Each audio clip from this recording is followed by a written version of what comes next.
కొండల తట్టు నా కనులెత్తుచున్నాను, నాకు సహాయము ఎక్కడి నుండి వస్తుంది? నేను కొండల తట్టు కనులెత్తుచున్నాను, నాకు సహాయం ఎక్కడి నుండి వస్తుంది? యెహోవా వలననే నాకు సహాయం కలుగును.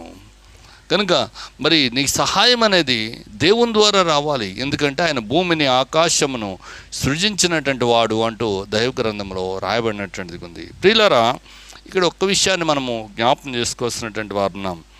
ఈ భక్తంతో, యాకోబు అనే భక్తంతో మాట్లాడుతూ, అన్యుల యొక్క దేవుళ్ళలో ఏ దేవుడును ఆయనతో కూడా ఉండలేదు అని రాయబడింది. తనకు కష్టం వచ్చింది, ఇరుక్కు వచ్చింది, ఇబ్బంది వచ్చింది, ఒక అనాథగా మిగిలిపోయినటువంటి వాడుకున్నాడు.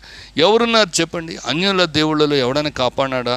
లేదు. కానీ ఇక్కడ గమనించినట్లయితే దేవుడు మాత్రమే మనుషులను కనుగోగలిగినటువంటి వాడు, మనుషులను ప్రేమించగలిగినటువంటి వాడు. వివేకము కలిగి దేవుని వెదుకువారు కలరేమో అని యెహోవా ఆకాశం నుండి